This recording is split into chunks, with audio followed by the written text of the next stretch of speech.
দেখো বন্ধুরা, আজকে সকাল সকাল ছাদে গেলাম। ছাদে গিয়ে দেখি বৃষ্টি পড়ছে, হালকা হালকা বৃষ্টি পড়ছে। বৃষ্টির মধ্যে আমি মোবাইলটি নিয়ে চলে গেলাম, গিয়ে দেখি ছাদের মধ্যে বেশ কিছুটা ফুল ফুটেছে। আর বৃষ্টির জলগুলো যে পড়েছে গাছটার মধ্যে বা ফুলটার মধ্যে একটা অসাধারণ দেখতে লাগছে ফুলটি। আমি নিজেকে কন্ট্রোল করতে পারলাম না। কন্ট্রোল করতে না পেরে আমি ভিডিও করা শুরু করলাম। বিভিন্ন ধরনের জবা ফুটেছে, নীলকণ্ঠ ফুলেছে। এই দেখো, জবা ফুলের মধ্যে যখন বৃষ্টির ফোঁটাটা পড়েছে, কি একটা আলাদাই সৌন্দর্য তার মধ্যে এসে গেছে। ফুলটি দেখতে আরও বেশি ভালো লাগছে।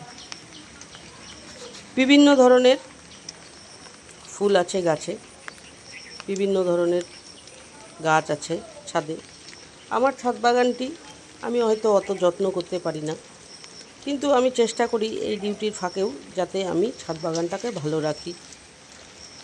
গাছগুলি ভালো থাকলে আমার মনটাও ভালো থাকে। এই যখন রোদ হতো তখন আমি রাত 12টাও ডিউটি করে এসে জল দিয়েছি। এই যে হলুদ ফুলটি দেখো কত সুন্দর ফুটেছে। ফুল দেখতে কার না ভালো লাগে বলো? ফুল যখন ফোটে তখন গাছগুলারও শোভা অনেক বৃদ্ধি পেয়ে যায়। তাই সবসময় পেরে উঠি না, তাও গাছগুলির সময় মতো যা যা দিতে হয়, খাবার, সার, রোদ পড়লে যেমন খোলের জলটা গাছের জন্য খুব ভালো, তারপরে সবজি পচা জল, বিভিন্ন ধরনের খাবার জৈব সারই দেওয়ার চেষ্টা করি, কোনো রাসায়নিক সার না। এ দেখো বেদানা হয়েছে।